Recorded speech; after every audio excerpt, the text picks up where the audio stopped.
a little bit about stories, since people are telling stories. So the funniest story for me, growing up as an academic was I ended up being the deputy provost at Columbia University, and I got tenure there, and I had just fired this guy who went to Princeton and Harvard and came from a family that everyone had been to Princeton and Harvard, and he was really mad at me. I mean, he was fuming. I mean, he was very, very upset, and he said, I don't understand how you blue-collar PhDs get to be in these kinds of positions. I said, well, and I won't tell you his name because then you'll look it up. I said, it was a funny thing about public libraries. They taught people from families like mine to read and then look out once you know how to read. You can really learn just by reading. And he thought about that and thought about that, and he said, I don't know if that's a good thing. He literally said, I don't know if that's a good thing. That's my remembrance of growing up in academia. So what I want to try to do today, you wouldn't be sitting in this room. You wouldn't be sitting in this room if you weren't already committed to mindset shift. You wouldn't be sitting in this room if you weren't already committed to the fact that we need our country to continue to offer higher and higher opportunity levels for everyone. You wouldn't be sitting in this room if you didn't believe in higher education as a means to get there. You wouldn't be sitting in this room if you weren't a committed soul. So why is it that we're here? What's the necessity? What's the reason? We're here because all of us have inherited a structural design of a system of higher education which is incapable at the moment of producing what the country really needs. The country no longer needs only a set of elite colleges training a few ministers to go out and preach to their flocks. We no longer need just a small set of colleges with different views of philosophy advancing those different views. We're at a point in our civilization where we know that for us to be successful, we need the ability, as we heard from President Becker and from others on the stage just before the break, we need scale, we need speed, we need change, we need accessibility, we need ways to make these things happen. So what does the future need from higher education? Now, I want you to limit the thinking about higher education to those of you in this room. Do not worry about others or other types of institutions. Worry about your institution. Do not worry about your institution relative to other institutions. Worry about your institution. One of the things that we have to break in higher education is the herd mentality. Following in isomorphic replication those that came before us, hoping that we can replicate their excellence from the 18th century, the 19th century, the early or mid-20th century. Really? If you look at it in detail, you do not want to replicate those kinds of outcomes. If you look at it in real detail, you do not want to replicate those outcomes. What we need is a completely new mindset. So to get a completely new mindset, this is a long quote, we'll mail this to all of you. It's one of my favorite philosophers. Education may well be, as of right, the instrument whereby every individual in a society like our own can gain access to any kind of discourse. Now you could add, anyone can gain access to any kind of discourse. But we know that in its distribution, that's what we do, we distribute it. In what it permits and in what it prevents, it follows the well-trodden battle lines of social conflict. Every educational system is a political means of maintaining or modifying the appropriation of discourse with the knowledge and powers it carries with it. That is, our society is in its totality a function of the design of our institutions. Foucault tells us that it's a design question. If we have unbelievable economic disparity, we designed it. Doesn't mean it's easy to overcome. If we have unequal access to educational outcomes, we designed it to be that way. So you can spend a lot of time with Foucault, and he can drive you crazy, as he did me. But Foucault and Dewey are two great philosophers, I think, that give us all insights, if you haven't read much of them, on what we're doing. Now, this next person, Herbert Simon, won a Nobel Prize in economics, even though he was not an economist. He was trained in political science, public administration, and psychology, and computer science.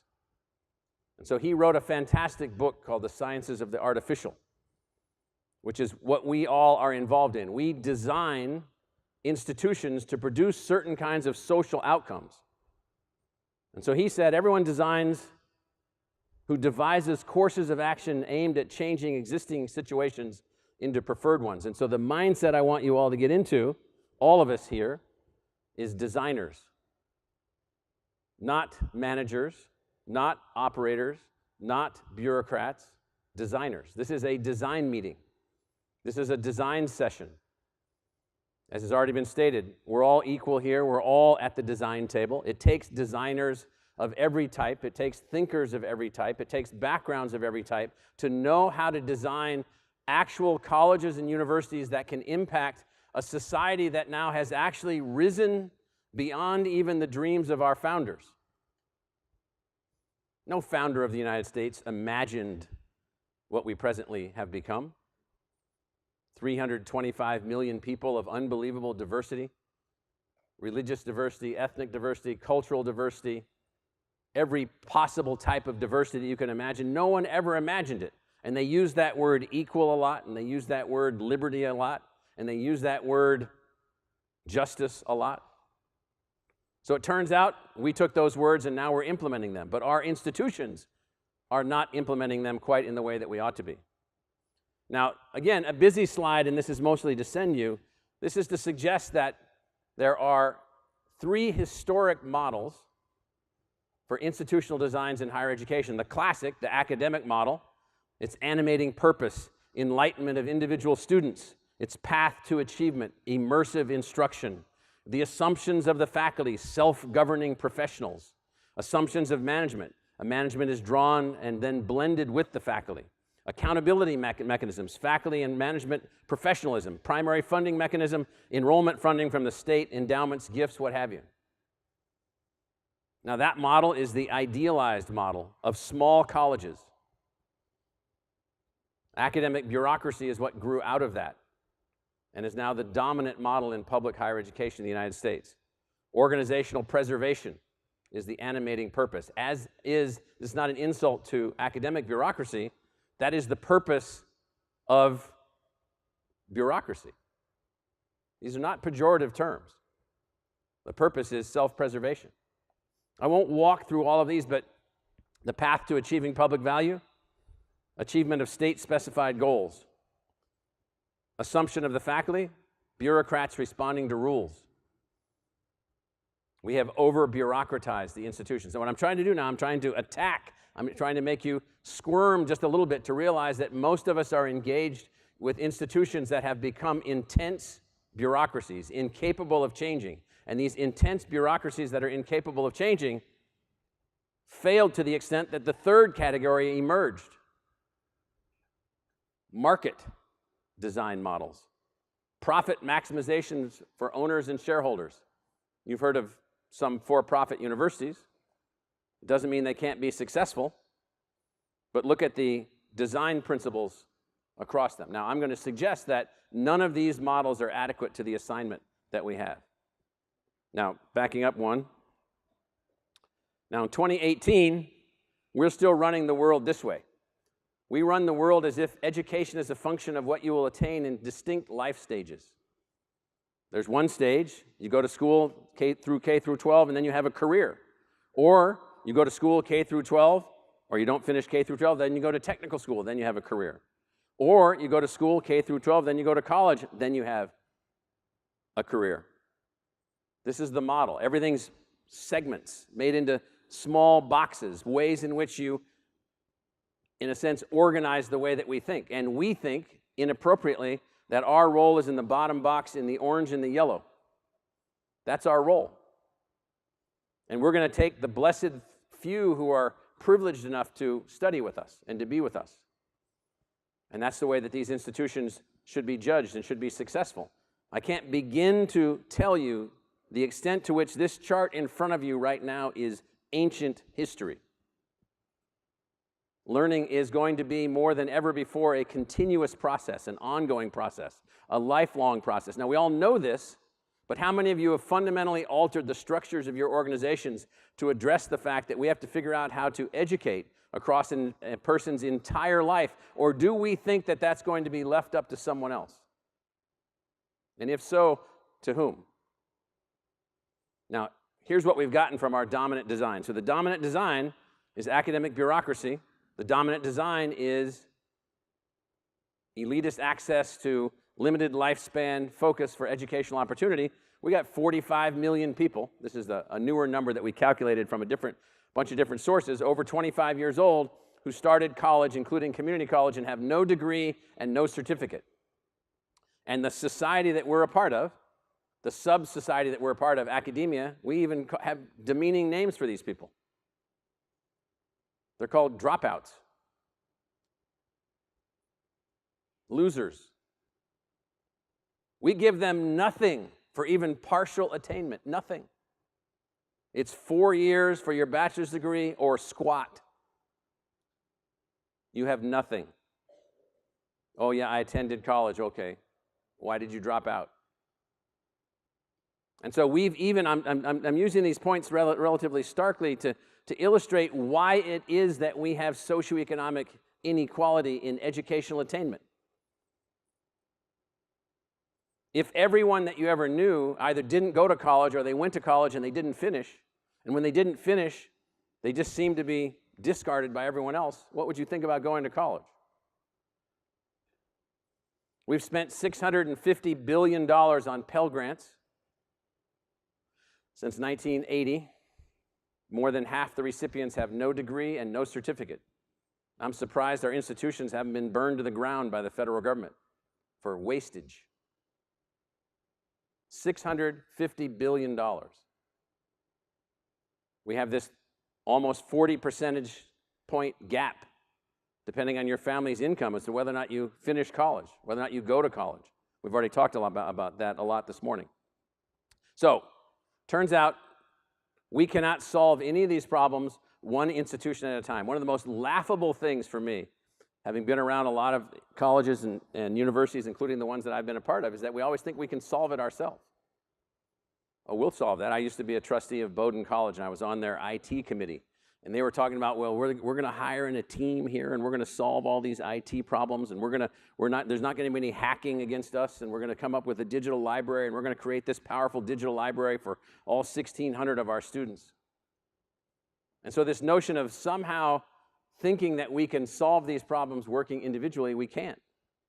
We can't. And so our various organizations have got to find a way where we make innovation and creativity and the adoption of other people's solutions and working with others a part of how we work. For whatever reason, it's not a part of how we work. Now, how many people of you agree with that? That in general, we try to solve most of our things ourselves. That's certainly been my case. Only a few people are saying yes. The rest must work at really fantastic schools. So we have gotten some religion, though, recently. President Obama, in February of 2009, set national educational attainment goals for the United States. We went back and looked at every State of the Union speech from George Washington in 1790, every speech after that for every elected president, and President Obama was the first one to set national goals. That trend of setting national goals, which is very difficult since most higher education is controlled by private institutions or state institutions, has then resulted in national post-secondary goals and objectives. But at the state level, and you can see some of your states up here, these are unbelievable levels of attainment. 60%, 65%, 70%, getting 30% of the population to college degrees in South Carolina by 2030. These are unbelievable educational attainment goals. Our probability of achieving these goals with the existing structures that we have, with the existing innovation portfolios that we have, with the innovation trend lines that we have, the probability of achieving these goals is zero. Zero. There may be a state here or a state there that has a chance, but it's zero. Because somehow we think these things are someone else's responsibility other than ours as a collective higher education set of institutions.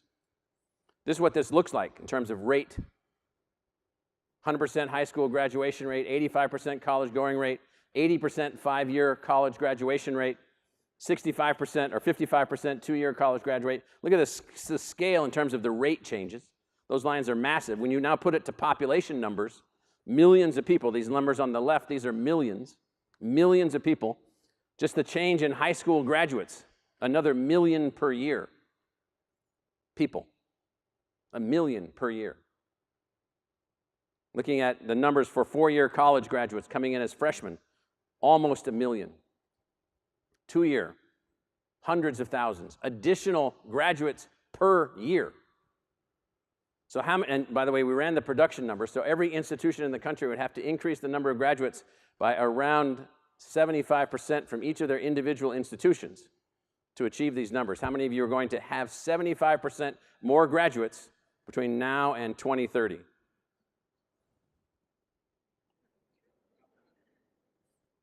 Anybody? We're going to, but we're just one school in a crazy desert town. And so the point here is not so much the details of these charts.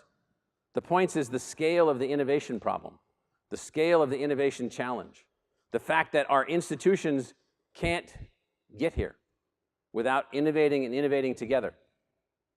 So the 11 schools that are a part of the Innovation Alliance, the new initiatives being set up in APLU and other things going on around the country, all of them are the de minimis level of effort necessary to bring about the level of change necessary across our entire sector. Now, how many of you paid any attention to the tax bill that went through Congress? Yeah. What was that tax bill and the things that were posed for higher education, some of which didn't get included, some of which did? Any of you realize what those things are? Those were buckets of tar and bags of feathers to be thrown on all of us in a tar and feathering episode because we have lost much of the historical faith that our institutional class has had in the past, our institutional type, because we're not able to do this chart that's right in front of you. We're not able to scale the outcomes sufficiently across the society to make the society embrace it in a way, because one of the reasons is we can't afford it. One of the reasons is we don't have structures of efficiency and effectiveness and new ways of doing things. Another way is that we don't have. How many of you have ever argued about online education in your institution? Yeah, it's like stupid, never going to mean anything, it's all worthless, no one ever going to learn that way, et cetera, et cetera, et cetera. We have the same arguments. And so to get to this 60% attainment level, which is the average attainment level for many of the states, the slope of the lines look like this. You've got the historic issues here with the bachelor's degree or higher. Green means you come from a high socioeconomic status family. Blue means you come from a low socioeconomic status family. What does this chart tell you? It tells you that we do not live in a fair place. We do not live in a fair place because we do not have institutions capable of addressing this problem. We need to innovate at scale. We need to innovate across scale. We need to innovate with each other. The call for higher education is to be able to attack these issues, to attack these problems. So there are new types of institutional models that are emerging. I refer to this one as academic enterprise. What is your animating purpose? Your animating purpose is not an academic objective in and of itself. Your animating purpose is social transformation. The purpose of your institution is social transformation. The means to social transformation is the wisdom, the wit, the talent, the energy, the creativity, the power of your faculty and your staff to create social transformation. What is your path to achieving public value? Connecting instruction to knowledge generation at society impacting scale. You're not just reaching a few people, you're reaching many people. What is the assumption for your faculty? They're not bureaucrats. They're knowledge entrepreneurs. They're innovators. They're creators. You empower them. You free them up from their academic structures. You free them up from their academic designs unless they need those designs to be effective. What are the assumptions of management? Entrepreneurial management management drawn from the faculty, blended with the faculty, accountability mechanisms. Did you or did you not contribute to economic and social progress? So one of the Republican candidates running for president in 2016, former governor of Florida, Governor Bush, said two numbers. You need to know two numbers. 4% economic growth to be successful as a country. Many of our ills will be solved if we have 4% steady economic growth, which requires 2% immigration. So he had these two numbers, 4 and 2. It turns out if you run any number about the future of the United States and you've got outlooks for the future and you want high levels of social mobility, you need high levels of economic growth. To get economic growth, you actually have to have institutions such as our own devoted to that as a part of our outcome. You cannot get 4% economic growth if you're leaving behind half of your population. It's not mathematically possible. And so imagine institutions like ours being measured for our ability to contribute to social and economic progress. And then lastly, what's the primary funding mechanism in this? Diverse institutional entrepreneurship. It's diverse funding sources, not reliant only on the public expenditure. Maybe reliant on public expenditures for young kids coming in as undergraduates, working with companies, working with cities, working with foundations, working with communities, working with broad groups, changing the model. And so the future is one in which innovation will be a function of what we call universal learning. You're educated when you're young, and then your entire life, once you reach a certain level of understanding or a certain level of learning in what we now call K-12, you're going to be engaged with our institutions. Now imagine what your design looks like at that point. Yes, you have immersion programs. Yes, you have people with you. But how are you reaching and impacting your community? So the point of all of this is to say that we all come from different and diverse organizations in higher education. All of our models are different. None of our models are optimized. We all work in isolated subunits, cottage industries. We're like all out in the forest with our little huts, working on our own. And what we need are new models, models of partnership, models of joint innovation, models of trade and creativity going on between and among different groups. And so what do we need to do? First, the first point is really important. Conduct an honest assessment of your institutional wish list, classifying internal capabilities, unique offerings, and external needs. Second, understand how organizational culture can prevent collaborative innovation. You must attack the reasons why you're unable to innovate, and then create a culture that enables collaborative innovation, rewards progress towards this access mission across the population, and challenges the mindset of exclusion. Now, those things can all be done if we figure out how to work together. And so my hope is from this meeting, I think the rest of the board, the other institutions that are involved in this, is that this is a part of that process where we can all now accelerate the innovation process, expand the innovation process by learning how to work together. So that's about as far as I'll take it for now. What I hope you can do is actually spend some time looking at that chart on the different types of organizational models and see where you fit in that model and how we might all innovate together. Thank you.